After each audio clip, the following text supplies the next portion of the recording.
Mercredi 8 avril 2026, mesdames, messieurs, bonjour, bonsoir, bienvenue. Voici Art d'info Haïti Actualité. Ralph décrypte l'info pour ce mercredi 8 avril 2026. C'est une collaboration de Alternance Média, Téléspiral et Cimédia Lab. Tout de suite, voici les principaux titres qui ont marqué l'actualité pour la journée du 8 avril 2026. En Haïti, on parle de gouvernance tournée du Premier ministre Alix Didier Fizeme dans le sud du pays.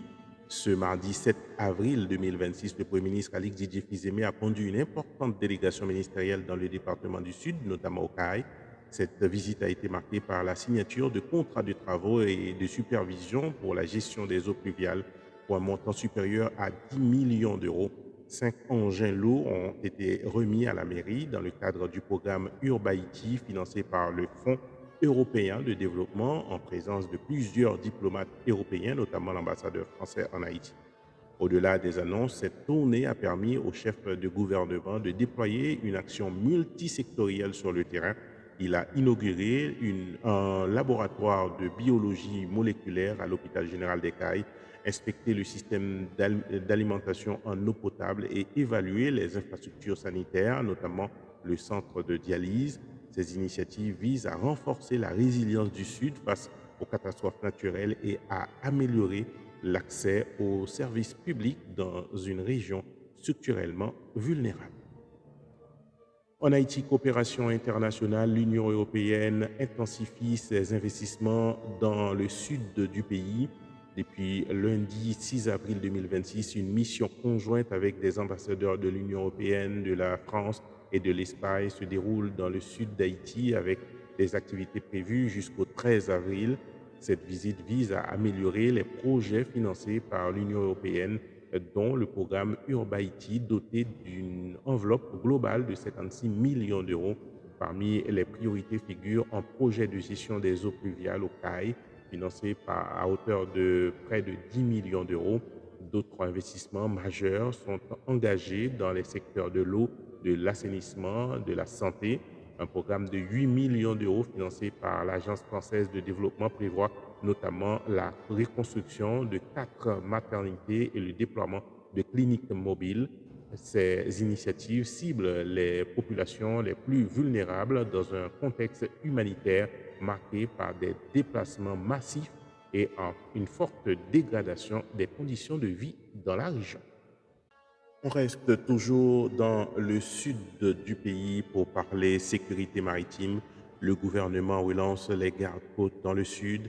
Ce mercredi 8 avril 2026, en marge de sa tournée dans le grand sud du pays, le Premier ministre Alix Didier Fizeme a effectué une visite stratégique aux gardes-côtes au CAI, une unité spécialisée de la police nationale d'Haïti chargée de la surveillance des espaces maritimes. Cette inspection a mis en évidence un état préoccupant des infrastructures ainsi que plusieurs embarcations hors service, réduisant significativement les capacités d'intervention en mer. En réponse, le chef du gouvernement a ordonné la réparation des bateaux défectueux et annoncé un projet de modernisation du quai.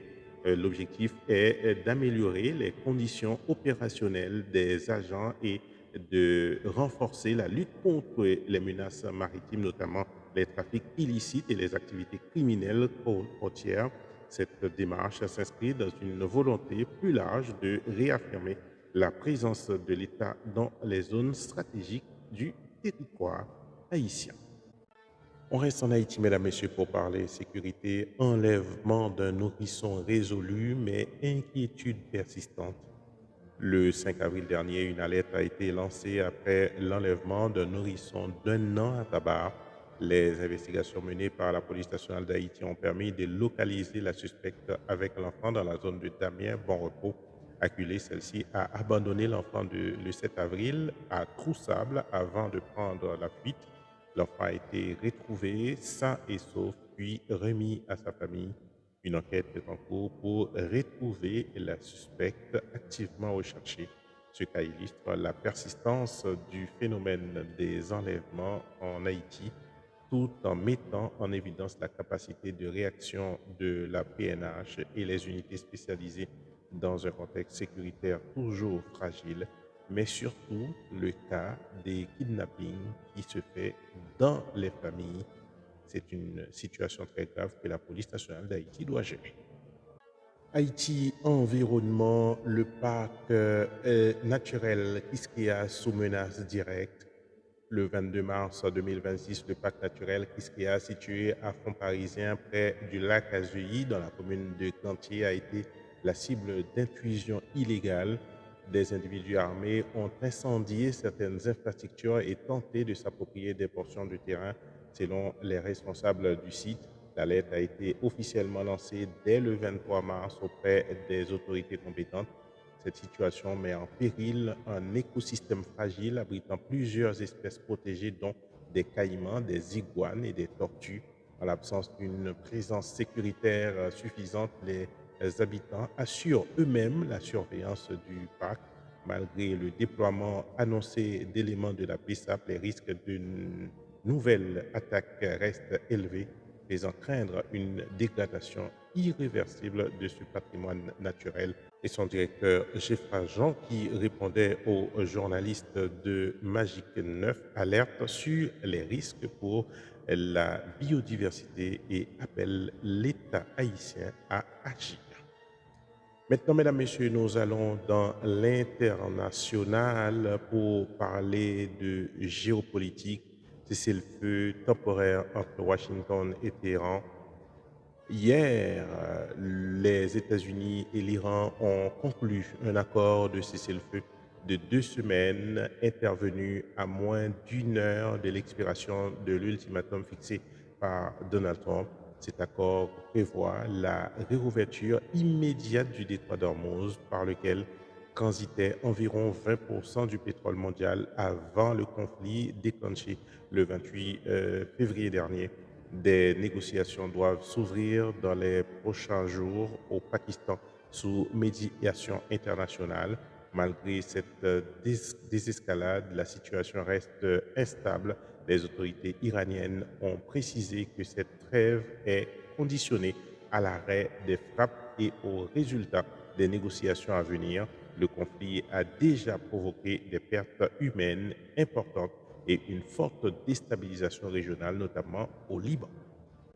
On reste, mesdames, messieurs, dans l'international pour parler économie mondiale, chute brutale du pétrole après l'annonce du cessez-le-feu. Dès hier soir, le prix du pétrole brut américain a chuté de près de 18%, atteignant 93,03 $ le baril vers 23h30 GMT.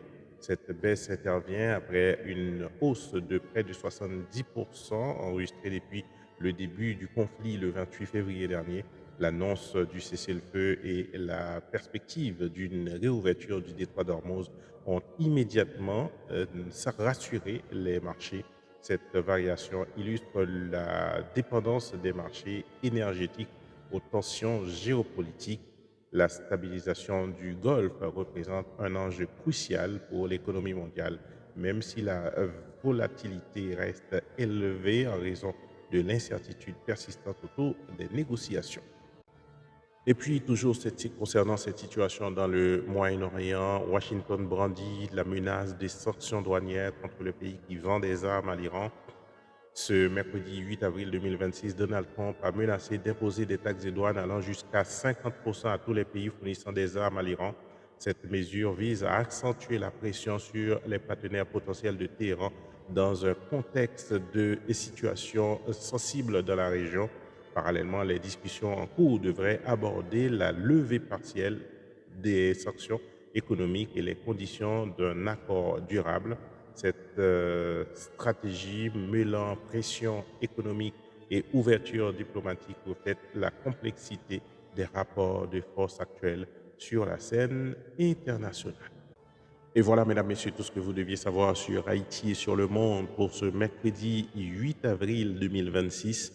Pour vous présenter cette édition, c'est votre serviteur Alpha Siméon. C'est une collaboration de Alternance Média et Téléspirale et la production C-Media Lab. Je vous donne rendez-vous demain, jeudi, pour une nouvelle édition Art d'Info. En attendant, vous pouvez continuer à nous suivre sur Facebook, Ralph Siméon. Surtout, vous abonner, liker et partager nos informations. Et sur YouTube, c'est Art d'Info TV. Merci pour votre fidélité. Je vous dis à demain pour une nouvelle édition Art d'Info. À demain.